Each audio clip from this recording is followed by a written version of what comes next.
Now, talking about meaning and what the younger generation is doing, a good segue into topic number two is the influencers out there. What they love doing with their watches, I know you've seen this before, is they go into their cars and you got the steering wheel with the emblem and you take a shot of the emblem with the watch and it goes together. So, cars. What goes really well with nice watches? Nice cars. I only learned this today actually because I'm a huge car fan as well, but I learned that David Gorski loves cars as well. I do, yeah. I mean, what boy doesn't, right? So now you said that you loved cars since your childhood. Did somebody get you into it, or is just simply you were a young boy, saw cars driving by, and you're like, man, I gotta have me those? I was always a car buff. I love driving. For me, it's the thrill of the drive. Like I'm a huge car enthusiast when it comes to driving the cars. I'm pretty spoiled. I'm not gonna lie. I drive a Tesla, and I have a 911 in my garage, which hasn't had a lot of use since I got my Tesla about 4 years ago. But I love cars and I love driving them. You know, that's where we start getting into Rolex, Patek AP. Now we're talking Porsche, Lambo, Ferrari. We start getting into the holy trinities, so to Yep. speak. I was not aware, and I've heard that from a lot of people that have sports cars. Once they got the Tesla, they seem to always gravitate to the Tesla. Yeah, it's the Tesla is a special car. Like they just really nailed the driving experience. It's phenomenal. It's comfortable. It's lightning quick. Like there's no car on the road that can even match up to me closely remotely. Like you smoke Lambos on a regular basis, right? And you do it with ease, and it's with such precision, so much fun. They're just a fun car to drive, right? So when I got my Tesla, unfortunately, I haven't been driving the 911 a lot at all. Um, and I find myself just always going for the keys to a Tesla. It's kind of crazy. Now, for somebody who grew up, I guess, loving cars, supercars, was there ever hesitation saying, I love the startup, I love the vroom vroom, and the whole feeling of the gas, oil, and just the machinery behind it? Did you feel that you were kind of cheating on your supercar by going to a Tesla? I read so many forums before I bought the Tesla, and, Yeah. and people talk about this a lot. And a lot of 911 owners become Tesla owners. It's all in the forums. I don't know why that is, and this problem is pretty dominant in the industry. Like a lot of 911 owners just fall in love with their Tesla so much that they end up just not paying attention as much to their 911 anymore. Um, yeah, I miss the sound and right, but then there's so much other things happening and the sound is different, right? Yes. Like it's kind of like sitting in a jet engine. And when you press that pedal in and you have 700 horsepowers going through all four wheels, it's a crazy experience. That's hard to describe unless you drive one of these cars and see how it performs on an everyday basis. I sat in the back of a Tesla once. It felt like I was sitting in the back of an app. Like you got this giant iPad and you're just working on the iPad and it just like was blowing my mind. And you see it in just such a well-designed car, so much thought put into it. I'm thinking, how is not everybody in this car? Like it makes every other car seem so outdated. But I'm a big muscle car fan, and they just announced the Dodge Challenger, Charger. They're going to be going away. There'll be no more Hemi engines. It's all going to be electric. I understand it, and I understand for the Earth and what they're saying, even though there's arguments to be made as far as the battery and whether that's Earth friendly or not. But I love the feeling of those muscle cars and those big engines, and I'm gonna really miss them. No, I mean, I completely agree. My holy grail in the car section is the Ferrari 458.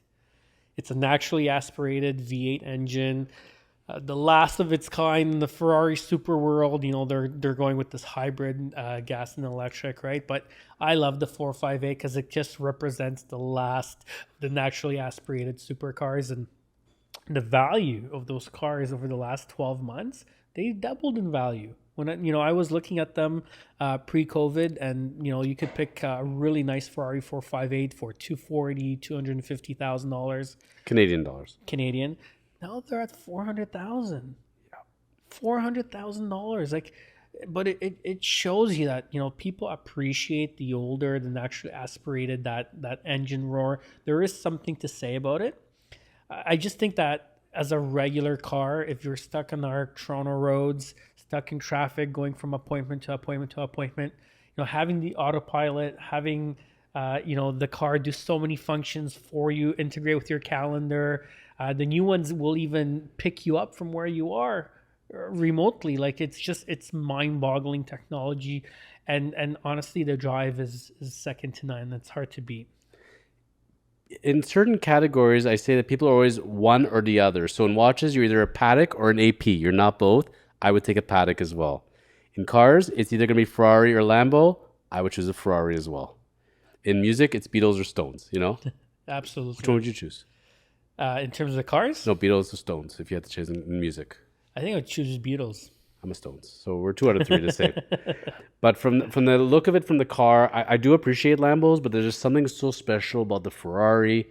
Can't explain it. But it blows my mind that, I have a couple friends, one that bought a Ferrari, one bought a Lambo. The Ferrari guy came there, does very well to do executive, and he got put on the list. They had to pre-approve him. They're not just going to sell Ferraris to anybody. Yep. And they're like, okay, you like this model? Then guess what? You're going to buy this California here, There you and go. we'll talk to you about that model one day. The other guy said, screw this, I'm going to buy a Lambo, and they'd sell him any Lambo he wanted, so he chose a Lambo. And he's doing okay. They're both doing okay at the end of the day.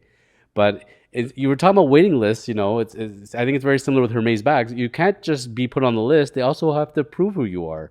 And there were some cars, I know with the Ford GT, they were saying you have to sign a contract so you're not going to sell it for X amount of time.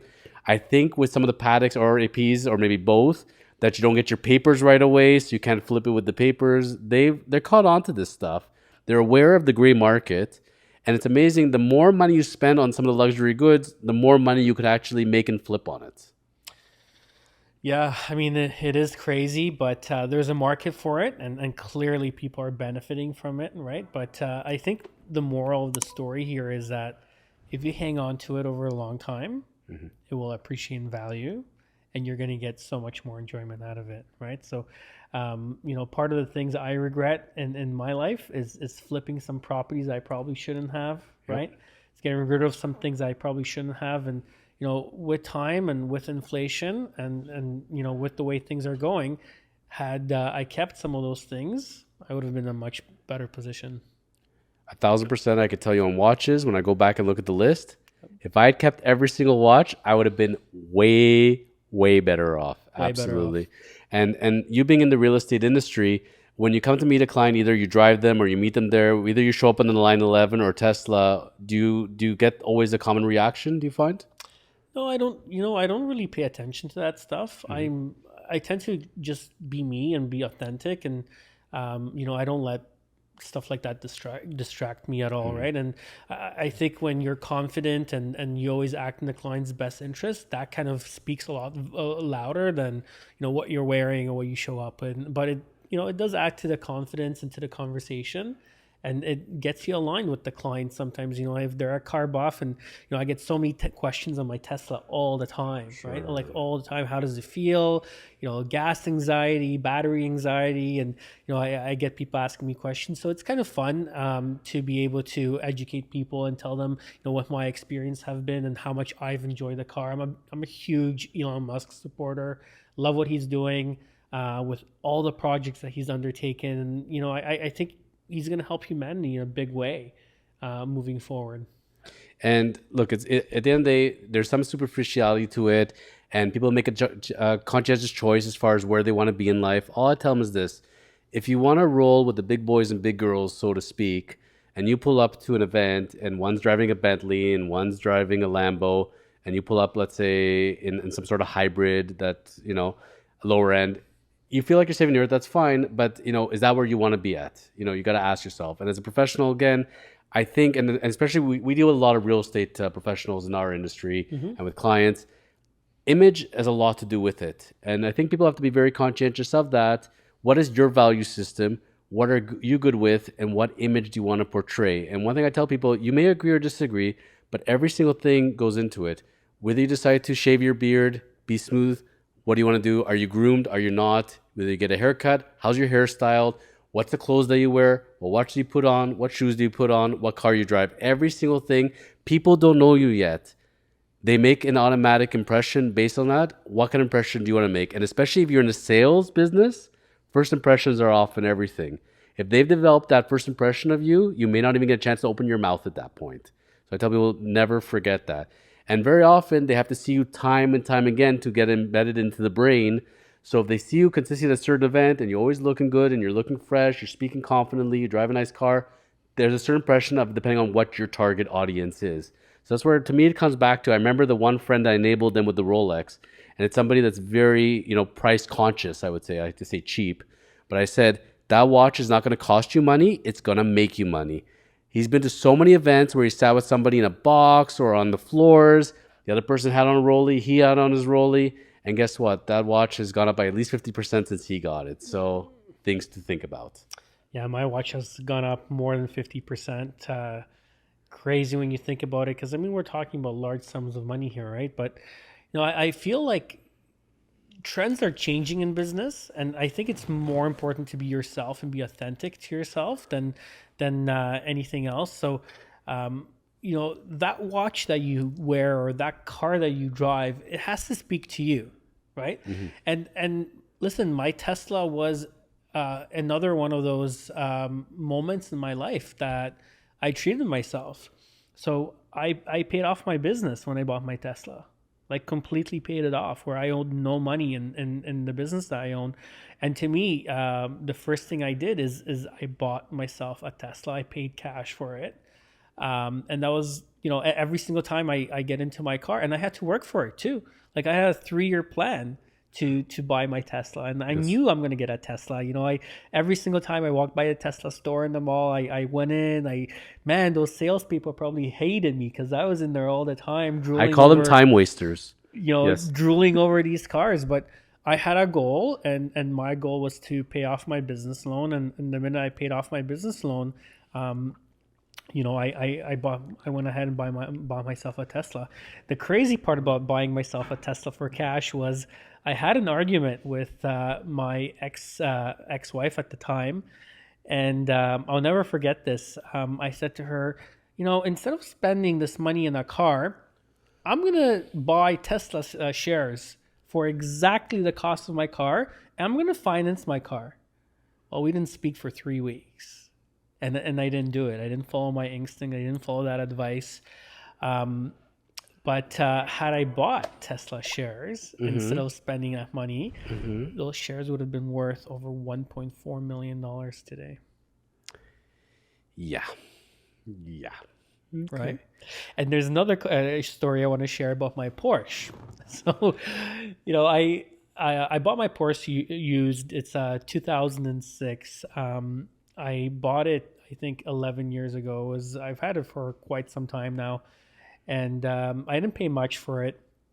But I remember that same day, one of my clients wanted to buy a townhouse in Oakville, and I took him to a builder. They weren't cooperating with agents, so I was there more in an advisory situation. But still, I told him which lot to look at and what upgrades to take, what model to buy. And I remember he put down exactly the cost of my Porsche 911 on a brand new townhouse. Mm-hmm. And I'm very scared to ask what that townhouse went up by. Well, yeah. It probably did, a 5x. I mean, my Porsche went up 50% in value too, yes, but nowhere near what that piece of real estate went up, right? So, you got to be careful in some of the decisions you make financially and some of the situations you put yourself in. And again, I think I would challenge all the viewers to be authentic and do it for themselves.